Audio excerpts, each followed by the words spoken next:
창세기 4장 1절로 10절에 있는 말씀인데요. 창세기 4장 1절로 10절입니다.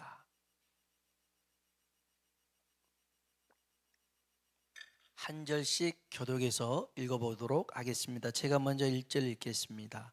아담이 그의 아내 하와와 동침하매 하와가 임신하여 가인을 낳고 이르되 내가 여호와로 말미암아 등남하였다 하니라.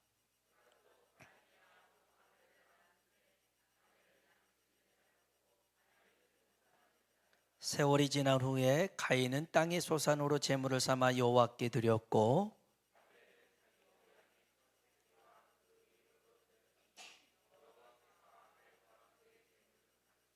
가인과 그의 제물은 받지 아니하신지라. 가인이 몹시 분하여 안색이 변하니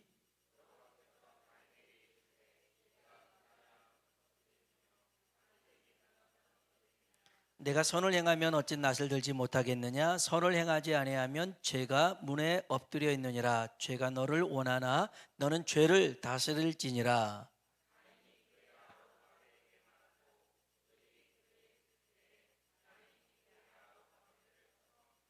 여호와께서 가인에게 이르시되 내 아우 아벨이 어디 있느냐. 그가 이르되 내가 알지 못하나이다. 내가 내 아우를 지키는 자니이까. 이르시되 내가 무엇을 하였느냐. 내 아우의 빗소리가 땅에서부터 내게 호소하느니라. 아멘. 한번 인사할까요? 하나님의 은혜가 당신에게 임하기를 원합니다. 내가 당신에게 임하기를 원합니다. 아멘. 하나님이 당신에게 복 주시기를 원합니다. 하나님이 당신에게 복 주시기를 원합니다. 아멘. 지금 미국에 있는 도시들이 조금 문제입니다. 뉴욕, 샌디에이고, 볼티모어, 클리브랜드, 밀워키, 시애틀, 이런 나라들이 현대 자동차와 기아를 상대로 소송을 벌이고 있습니다. 현대차 기아가요, 차를 만들었는데 절도하기 쉬운 차를 만들었대요. 훔쳐가기 쉬운 차를 만들어서 공공 불법 방해를 하고 의무 태반을 저질렀대요. 그래서 현대차하고 기아차의 피해자들이 보상을 요구합니다. 징벌적 손해배상을 청구하는데요. 웃깁니다. 아니, 자기들이 고급 차를 사면 괜찮은데 보급 일반형 차를 사놓고서는 훔쳐가기 쉬운 차를 팔았다고 소송을 걸고 있습니다. 근데 더 부끄러운 건 이거 아닙니까? 미국에 도둑놈들이 그렇게 많다는 거 아닙니까? 그렇잖아요. 도둑놈들 잡을 생각을 하지 않고 현대자동차, 저는 뭐 현대랑 뭐 기아랑 아무 상관이 없지만, 아니 차를 그렇게 도둑놈들이 쉽게 만들어 갈 차를 만들었다고 소송을 거니 얼마나 기가 막힙니까? 여러분, 우리나라요, 카페에다가요 노트북 놓고 핸드폰 놔둬요, 안 가져갑니다. 집 앞에요, 택배요, 그냥 놔둬도, 경비실 앞에 놔둬도 안 가져갑니다. 이런 것 보면 참 우리나라가 미국보다 훨씬 좋은 나라인 것 같아요. 참 아무튼 웃겼습니다. 이거 보면서 지 나라 도둑놈 많다라고 광고를 하고 있으니 이게 참 부끄러운 짓 아닙니까? 도둑놈 잡을 생각을 해야지 어설프게 만들었다고 소송을 하고 있으니 참 기가 막힙니다. 여러분, 오늘 우리들이 정말 하나님 앞에서도요, 핑계거리를 찾지 말고요, 문제는 외부에 있는 게 아닙니다. 내 안에 있습니다. 꼭 남의 눈에 있는 티를 보면서 내 눈 안에 있는 들보를 보지 못하면서요, 나는 깨끗하다, 나는 의로우다, 그렇게 얘기하고 있어요? 아닙니다. 은혜의 시작은요, 나로부터입니다. 내가 죄인임을 발견될 때 하나님의 은혜가 임할 줄은 믿습니다. 야곱에게 하나님이 은혜 주실 때는 네 이름이 뭐냐, 네 삶을 어떻게 살았느냐 한번 되돌아봐라, 거기서부터 하나님의 은혜가 시작됐더라는 것입니다. 오늘 이 예배를 드릴 때, 이 말씀을 들을 때, 이거 김 집사 들어야 돼, 이거 남편이 들어야 돼, 아내, 그게 소용없어요. 내가 들어야 됩니다. 내가 듣고 내가 변화받아야 될 줄로 믿습니다. 지난 시간 우리는 생명나무 길을 살펴봤는데요, 인간의 지혜나 노력으로 절대 갈 수 없는 절망의 길이었습니다. 하나님의 천사가 막고 있고요, 두루 도는 화영검이 막고 있습니다. 우리는 그것을 볼 때마다 영생의 길은 우리 힘으로 갈 수 없구나, 좌절해야 됩니다. 절망해야 됩니다. 그리고 우리가 붙들어야 될 것은 하나님의 은혜를 붙잡아야 될 줄로 믿습니다. 구원의 길은 다른 게 있지 않습니다. 요한복음 3장 16절에 보니까 하나님이 세상을 이처럼 사랑하사 독생자를 주셨으니 이는 그를 믿는 자마다 멸망치 않고 영생을 얻게 하려 하심이라. 영생을 얻게 하려 하심이라. 영생의 길이 막혔는데요, 예수님을 통해서 영생의 길이 열려졌더라는 것입니다. 일전에 한번 제가 주일학교 설교를 할 때였습니다. 아이들에게요, 바둑알을 하나씩 줬습니다. 흰색, 검은색 있잖아요. 그 상관없이 줬습니다. 여러분에게 제가 바둑알을 하나씩 줬다고 생각해 봅시다. 딱 하나씩입니다. 딱 하나씩이에요. 그런데 그 바둑알을 제가 앞에 들고 있는 이 컵에다 집어 넣어야지만이 천국에 간다 합시다. 딱 한 번의 기회밖에 없어요. 잘 던져야 됩니다. 여기다가 바둑알을 잘 던져서 들어가면 천국, 못 들어가면 지옥. 자, 여러분 어떻게 하시겠어요? 제가 주일 학생들한테 그랬어요. 니네들 이 컵에다가 바둑알을 넣어야지만이 천국 간다. 머리가 떨어져 있었거든요. 얘들은 천국 못 가면 난리 나는 줄 알아요. 우리야 뭐 어쩔지 뭐, 얘네들은 천국 아니면 지옥이거든요. 이거 바둑알 놓치면 지옥 간다 하니까 얘네들이 얼마나 벌벌벌 하는지 몰라요. 그런데 얘들이요, 다 집어넣었어요. 하나도 빠짐없이. 어떻게 그런 줄 아세요? 제가 이 컵을 들고 얘들 앞으로 나갔거든요. 얘들 앞으로 갔어요. 그리고 얘들이 다 여기다 집어넣었어요. 바로 앞에까지 갔으니까. 여러분요, 운 좋게 아주 100만 분의 1이라 할지도 운 좋게 여기 들어갔다고 해서 우리에게 얻어질 구원이 아니에요. 구원은 예수님께서 우리를 찾아와 주신 줄로 믿습니다. 그게 영생의 길입니다. 우리의 힘으로 노력으로 얻어낼 수 있는 게 아닙니다. 주님이 우리에게 찾아오신 줄로 믿습니다. 그래서 구원은 우리의 행위에 있지 않고 하나님의 은혜에 있는 줄로 믿습니다. 오늘 본문에 보면 아담과 하와가 두 아들 낳습니다. 첫째는 가인, 둘째는 아벨입니다. 가인 뜻은요, 소유, 획득 이런 뜻입니다. 얻었다는 거죠. 얻었는데 여기 보니까, 여기 한번 성경 한번 봐보시겠어요? 자, 1절 한번 봅시다. 1절 읽어봅시다. 아담이 그의 아내 하와와 동침하매 하와가 임신하여 가인을 낳고 이르되 내가 여호와로 말미암아 득남하였다 하니라. 아멘. 아멘. 하나님으로 인하여 득남했다, 얻었다, 그게 가인입니다. 에덴 동산에서 쫓겨난 아담과 하와가요, 늘 바라보는 것이 어디겠어요? 에덴 동산입니다. 그런데 들어갈 수가 없어요. 야, 어떻게 하면 저길 들어갈 수 있을까? 시간이 지났어요. 가인이 태어났습니다. 우리 그 드라마에 보면 가끔 그럴 때가 있잖아요. 부모님이 결혼을 반대합니다. 그래서 니들 알아서 살아. 그런데 이제 알아서 살다가 아이 하나 낳아가지고 요만한 아이를 손에 안고 집 앞에서 띵동 합니다. 누구야? 그럼 딱 보면서 그 아빠나 엄마가 필요 없어, 가. 그런데 이 아이가 울고 있습니다. 그 모습을 보고 그 부모님이 마음이 찡해서 문을 덜컹 열어줍니다. 들어오라는 것이죠. 자기 자식들을 보면 용서가 안 되는데 손주를 보니까 용서가 되어지는 그런 드라마가 옛날에는 많았는데 지금은 별로 없는 것 같아요. 시대적인 그런 상황을 방영하기도 합니다만은. 그런데 아마 아담과 하와도 가인 낳았으면 하나님이 받아줄 거라고 생각을 했던 것 같아요. 그래서 이름을 가인 했는데 하나님이 안 받아준 거예요. 둘째 낳았어요. 이름이 아벨입니다.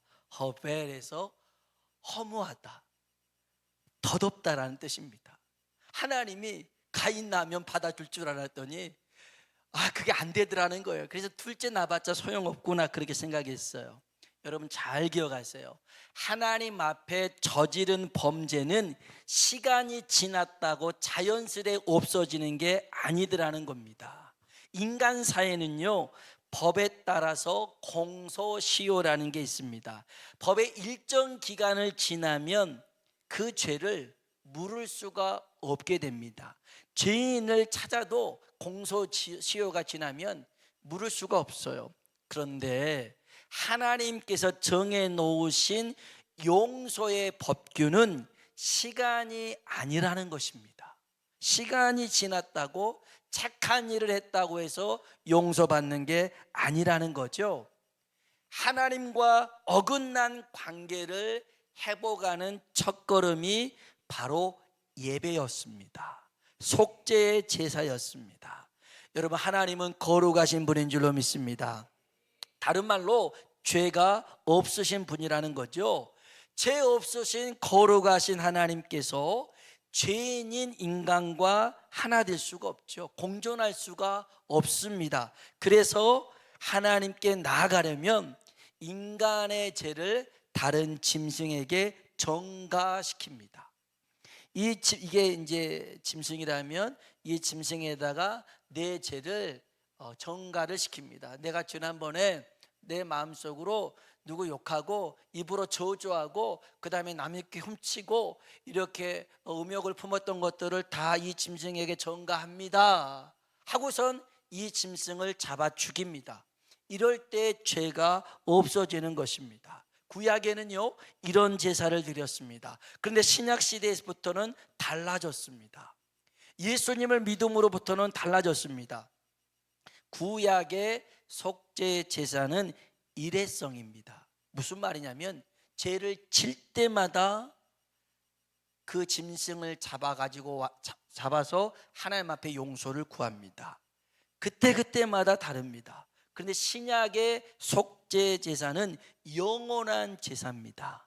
과거, 현재, 미래의 모든 죄를 다 용서한 줄로 믿습니다.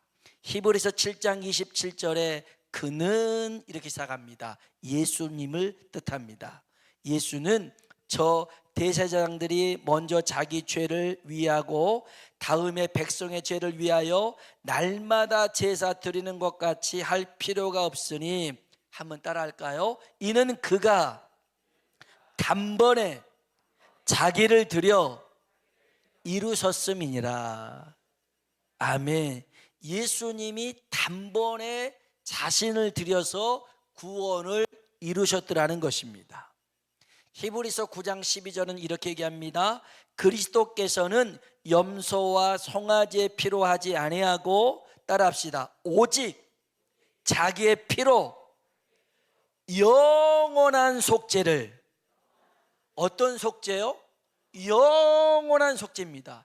예수님은 예수님의 피로 말미암아 우리의 과거와 현재와 미래 모든 영원한 죄를 속죄하사 단번에 송소에 들어가셨느니라 그랬습니다.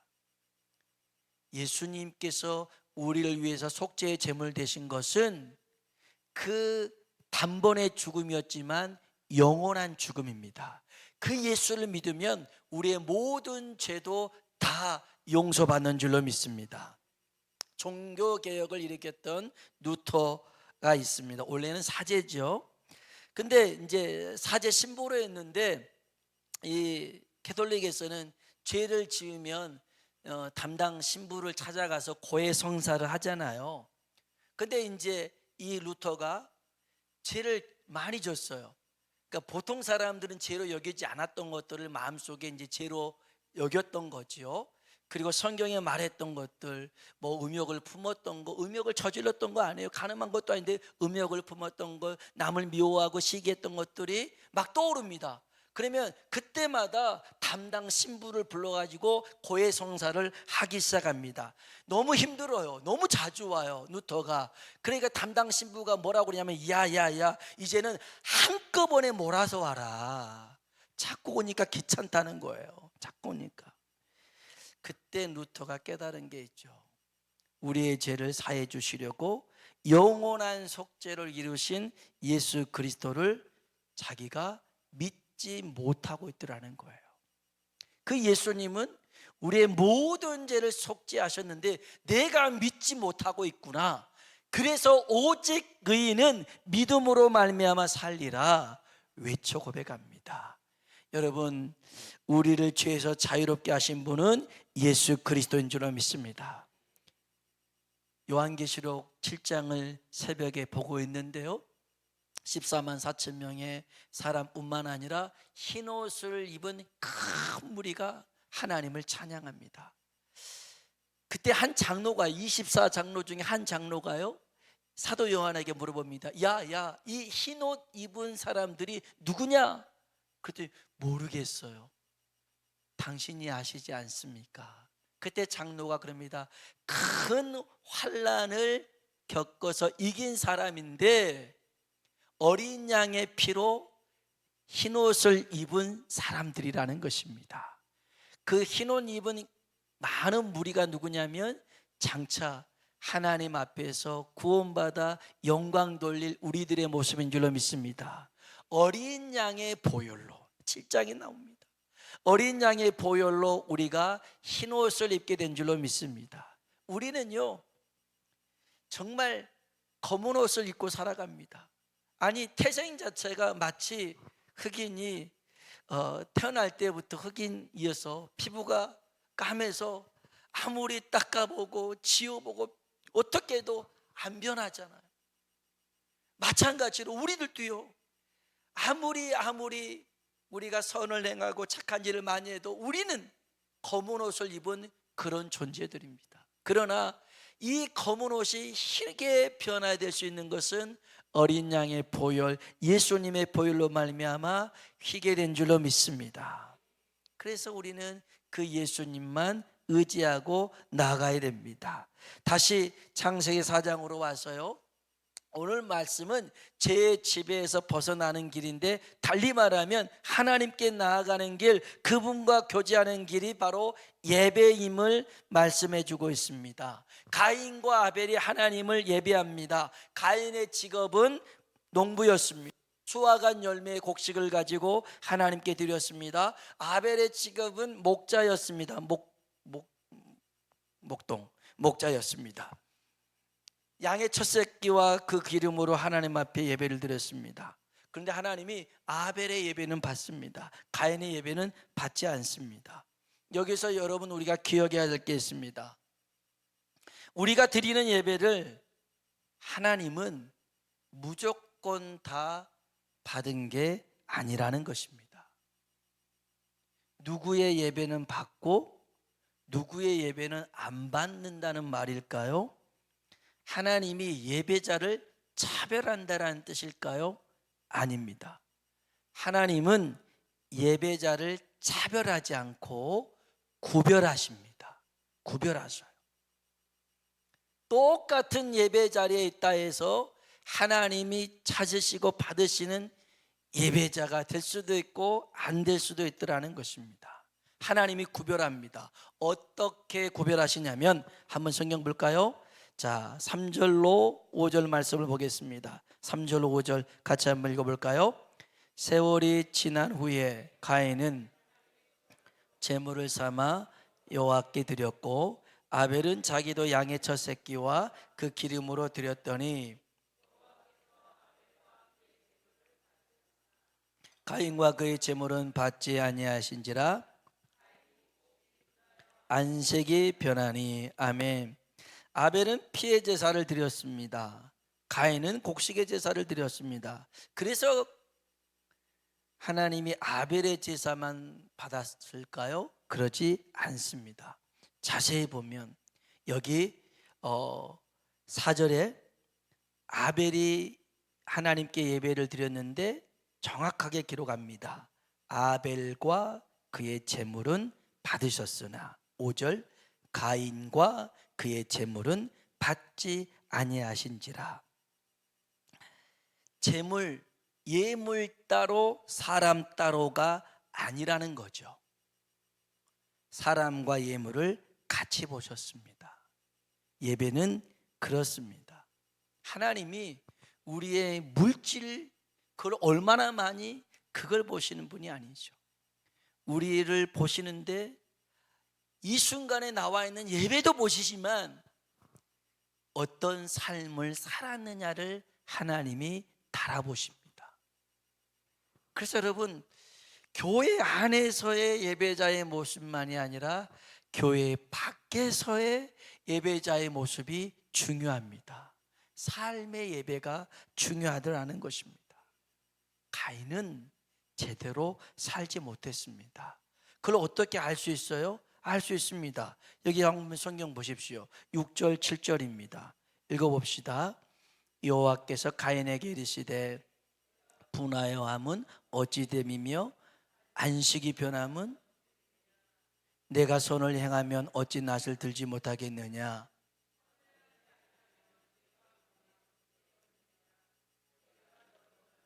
너는 죄를 다스릴지니라. 아멘. 글쎄, 하나님이 아벨의 제사는 받고 자기 제사는 안 받으니까 분이 났나 봐요. 안색이 변했어요. 하나님 앞에서 인상을 쓰고 있는 거죠. 여기까지 괜찮아요. 그런데 아주 얼마나 이게 분이 가득했냐면 죄가 너를 원할 정도였어요. 죄의 미끼가 돼버린 겁니다. 마귀의 미끼가 돼버린 겁니다. 스스로 가룟 유다처럼 대제사장을 찾아가서 내가 예수 팔 테니 돈 얼마 줄래? 이러한 모습과 같은 모습을 하고 있습니다. 하나님이 그럽니다. 내가 선을 행하면 어찌 떳떳하게 행동할 수 있겠느냐. 선을 행치 않는 너를 죄가 문 밖에서 기다린다라는 것입니다. 선이 뭡니까? 하나님의 말씀입니다. 여러분 잘 들으십시오. 우리가 하나님의 말씀대로 살지 않으면 죄는 문 밖에서 우리를 기다리고 있습니다. 하나님의 말씀대로 살아야 죄의 유혹을 이겨낼 수가 있습니다. 죄가 너를 원하지만 너는 죄를 다스려라. 기회를 준 겁니다. 하나님께 그 예배에 대한 분노가 어디로 가냐면 아벨에게 갑니다. 그래서 아벨을 쳐 죽이잖아요. 그 전에 하나님이 죄가 너를 원하지만 너 다스릴 수 있어. 죄를 다스리라는 거였습니다. 여러분, 오늘 우리들 안에 하나님의 말씀이 있길 주의 이름으로 축복합니다. 시편 119편 11절에 보니까 내가 주께 범죄하지 아니하려 하여, 따라합시다, 주의 말씀을 내 마음에 두었나이다. 아멘. 내가 주께 범죄하지 않기 위해서 주의 말씀을 내 마음에 뒀대요. 그러면 우리가 언제 범죄하는 줄 알겠죠? 내 마음 안에 말씀이 없을 때에 우리는 범죄하기 시작합니다. 우리는 그 범죄에 노출돼서 그 범죄가, 죄가 우리를 이끄는 대로 끌려갈 수밖에 없습니다. 그래서 마음을 지켜야 됩니다. 말씀으로 지켜야 됩니다. 주의 성령으로 지켜야 됩니다. 그리고 원래의 자리로 돌아와야 됩니다. 회개의 뜻이 무엇입니까? 죄를 뉘우치는 것을 회개라고 하지 않습니다. 원래의 자리로 돌아가는 것이 회개입니다. 하나님과의 관계가 틀어졌잖아요. 만일 이때 가인이 하나님, 제가 잘못했습니다. 제가 잘못 살았습니다. 하나님이 내 예배를 받지 않는 것은 저한테 문제가 있습니다. 하나님, 어떤 문제일까요? 제가 어떤 부분에서 고쳐야 될까요? 어떻게 다시 나아가야 될까요? 이랬으면 하나님이 말씀하셨겠죠.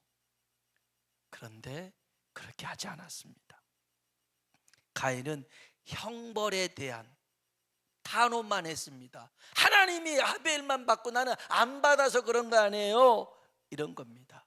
가룟 유다 같은 경우는요, 행동에 대한 뉘우침이 있었어요. 잘못했구나. 하지만 뭐가 없었어요? 회개가 없었어요. 회개는 원래의 자리로 돌아가는 것입니다. 오늘 저와 여러분이 하나님께로 나아가길 주의 이름은 축복합니다. 하나님과의 관계에서 뭔가 잘못된 것이 있다면 누구 탓할 것 없어요. 하나님과 나 사이의 관계가 다시 회복되어지길 원합니다. 그 시작이 부흥인 줄로 믿습니다. 그렇게 나에게로 초점을 맞추고 나에게 하나님의 긍휼을 구하는 그 기도를 시작할 때 하나님의 부흥의 은혜가 임하게 될 줄로 믿습니다. 그러한 밤 되길 주의 이름으로 축원합니다. 우리 같이 한번 찬양을 부르십시다. 찬송가 268장입니다.